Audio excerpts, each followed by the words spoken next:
Hello, I'm in Newham in East London, where Labour faces a huge challenge at the upcoming local elections. There's a mayoral election, and I'm here with Areeq Chowdhury, who's the Green Party's candidate for mayor. Areeq, thank you for speaking to Middle East Eye. Thank you for having me. So, do you think you can win?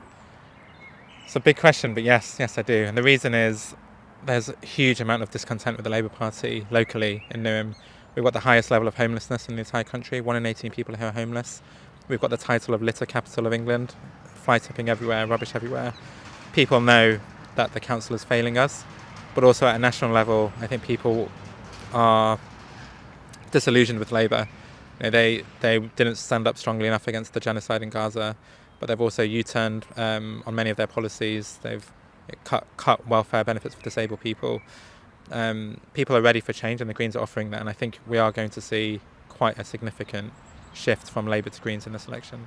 So you were elected as a councillor, a Labour councillor in 2022. You then left the Labour Party. Why did you leave?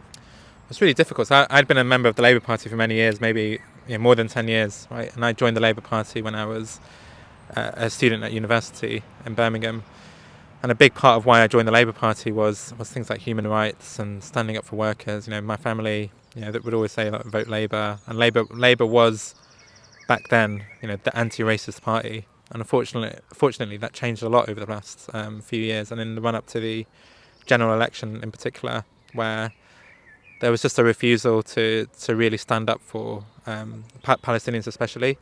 If you remember, more than 10,000 children have been killed before the Labour Party could say ceasefire now, and that was outrageous, really. But on top of that, they were pandering to Nigel Farage, talking about sending back migrants to Bangladesh and all of this sort of language, and really not living up to what people expect the Labour Party to be. They're kicking out a lot of people, or turning away a lot of people who are traditional Labour supporters. Meanwhile, the Green Party were very consistent on Palestine. And the more I got to know about the Green Party, the more I understood that actually they were focused on the correct issues that's facing society around the environment and human rights. But also they are a truly democratic party. They model democracy in a very granular level. And that's kind of what politics should be. And when I got involved in politics as a student, what the Green Party represent now is what I was quite interested in when I first got involved in politics. And I think it's really, really important in politics to not treat parties like they're football teams. If they don't represent you, if they don't stick to their principles and don't have integrity, you don't have to support them forever. There are huge problems locally, but I think what's happening with Gaza is a trigger for people to look elsewhere. That's because in Newham, there's a lot of Muslims that live in Newham, but there's also a lot of non-Muslims who care about what's happening in Palestine. And when it comes to red lines and basic values of humanity, seeing innocent children being blown up, people don't forget that. This was live streamed to everyone on social media. Everyone saw it in Newham. And I think people saw the Labour Party's cowardice and inability to speak up on it as unforgivable. And I think that is a trigger for looking elsewhere. So you think the issue of foreign policy has been tied to a broader discontent with Labour's policies elsewhere?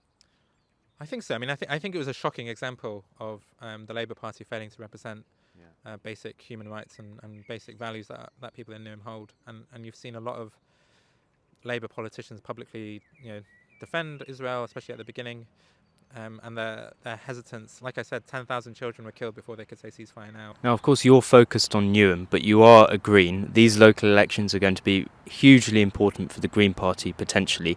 Do you think the Greens are going to do well across the board? Is this becoming a major national party now?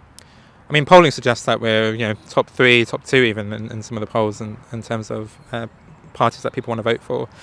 And I think the Gorton and Denton by-election was a really big wake-up call for people that the Greens can win.